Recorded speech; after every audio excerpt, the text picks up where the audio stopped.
ಲಕ್ಕುಂಡಿ ಸಾಕಷ್ಟು ಸಂಪದ್ಭರಿತವಾಗಿತ್ತು, ಶ್ರೀಮಂತಿಕೆಯಿಂದ ಕೂಡಿತ್ತು. ಸಾಕಷ್ಟು ರಾಜಮನೆತನಗಳು ಆಳಿ ಹೋಗಿರುವಂತ ಈ ಒಂದು ಲಕ್ಕುಂಡಿ ಗತವೈಭವನ್ನ ಸಾರುವಂತ ಈ ಒಂದು ಲಕ್ಕುಂಡಿಯಲ್ಲಿ ಸಾಕಷ್ಟು ನಿಧಿ ಸಂಪತ್ತು ಇರುವಂತದ್ದು. ಈ ಒಂದು ನಿಧಿ ಸಂಪತ್ತನ್ನ ಘಟಸರ್ಪಗಳು ಕಾಯ್ತಾ ಇದ್ದೇವೆ ಅನ್ನುವಂತ ಸಾಕಷ್ಟು ಚರ್ಚೆ ಕೂಡ ಕಾರಣವಾಗಿತ್ತು. ಹೀಗಾಗಿ ಇದಕ್ಕೆ ಪುಷ್ಟಿ ನೀಡುವಂತೆ ಈಗ ಜಮೀನು ಒಂದರಲ್ಲಿ ಘಟಸರ್ಪಗಳ ಒಂದು ಮೂರ್ತಿಗಳು ಸಿಕ್ಕಿರುವಂತದ್ದು. ಸದ್ಯ ನಾ ಇದೇ ಸ್ಥಳದಲ್ಲಿದ್ದೀನಿ. ನೋಡ್ತಾ ಇರ್ಬೋದು, ಈ ಒಂದು ಜಮೀನ್ ಏನಿದೆ ಷಣ್ಮುಖಪ್ಪ ಅನ್ನೋರ ರೈತನಿಗೆ ಸೇರಿದಂತ ಜಮೀನು. ಈ ಒಂದು ಜಮೀನಲ್ಲಿ ಇರ್ತಕ್ಕಂಥ ಬಾವಿ ಏನಿದೆ, ಬಾವಿ ಪಕ್ಕದಲ್ಲೇ ಈ ಸುಮಾರು 7 ಹಾವಿನ ಕಲ್ಲಿನ ಮೂರ್ತಿಗಳು ಪತ್ತೆಯಾಗಿರುವಂತದ್ದು. ಅದರಲ್ಲಿ ಪ್ರಮುಖವಾಗಿ ಈ ಒಂದು ಏನು ನಡುವೆ ಇರ್ತಕ್ಕಂಥ ದೊಡ್ಡದಾದ ಒಂದು ಕಲ್ಲೇನಿದೆ, 7 ಅಡಿಯ ಸರ್ಪು ಇರುವಂತ ಒಂದು ಕಲ್ಲಿನ ಮೂರ್ತಿ ಇದು.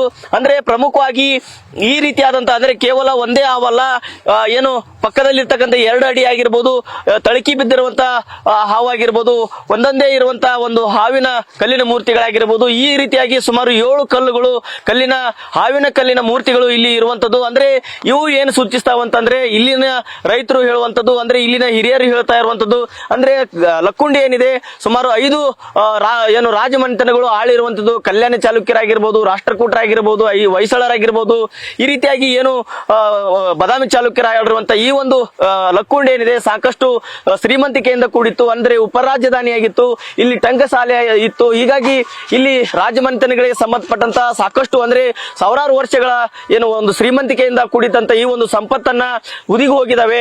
ಅಂದ್ರೆ ದೇವಸ್ಥಾನಗಳಾಗಿರ್ಬೋದು, ರಾಜಮನೆತನಕ್ಕೆ ಸಂಬಂಧಪಟ್ಟಂತ ಏನು ಅರಮನೆಗಳಾಗಿರ್ಬೋದು, ಎಲ್ಲವೂ ಕೂಡ ಈಗ ಅವು ಇತಿಹಾಸ ಆಗಿರುವಂತದ್ದು, ಭೂಮಿಯಲ್ಲಿ ಉದಿಗಿ ಹೋಗಿರುವಂತದ್ದು. ಹೀಗಾಗಿ ಈ ಒಂದು ಉದಿಗಿ ಹೋಗಿರುವಂತ ಭೂಮಿಯ ಏನು ನಿಧಿಯನ್ನ ಏನು ಈ ಘಟಸರ್ಪಗಳು ಕಾಯ್ತಾ ಇದಾವೆ. ಇಲ್ಲಿ ಸಾಕಷ್ಟು ಹಾವುಗಳಿದಾವೆ, ಬಹಳಷ್ಟು ದೊಡ್ಡ ದೊಡ್ಡ ಹಾವುಗಳಿದಾವೆ ಅಂತ ಏನು ಹಿರಿಯರು ಹೇಳ್ತಾ ಇದ್ದಾರೆ.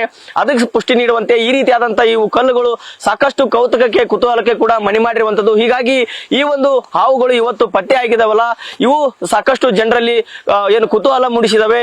ನಿಜಕ್ಕೂ ಇಲ್ಲಿ ನಿಧಿ ಇದೆ ಅನ್ನುವಂತ ಪ್ರಶ್ನೆ ಈಗ ಎಲ್ಲಾ ಜನರಲ್ಲಿ ಮೂಡ್ತಾ ಇದೆ. ಹೀಗಾಗಿ ಒಟ್ಟಿನಲ್ಲಿ ಹೇಳ್ಬೇಕಂದ್ರೆ ಏನು ವಿಜಯನಗರ ಸಾಮ್ರಾಜ್ಯಕ್ಕೆ ಸೇರಲ್ಪಟ್ಟಂತ ಈ ಒಂದು ಏನು ಕಲ್ಲಿನ ಮೂರ್ತಿಗಳು ಇವು ಸಾಕಷ್ಟು ಸಂಪದ್ಭರಿತವಾಗಿತ್ತು. ಇಲ್ಲಿ ನಿಧಿ ಇದೆ ಅನ್ನುವಂತ ಸೂಚನೆಯನ್ನ ಇವು ಕೊಡ್ತವೆ ಅನ್ನುವಂತ ಮಾತನ್ನ ಇಲ್ಲಿನ ಜನರು ಅಭಿಪ್ರಾಯ ಪಡ್ತಾ ಇದ್ದಾರೆ. Suresh Kadlimitti, news first, Gadag.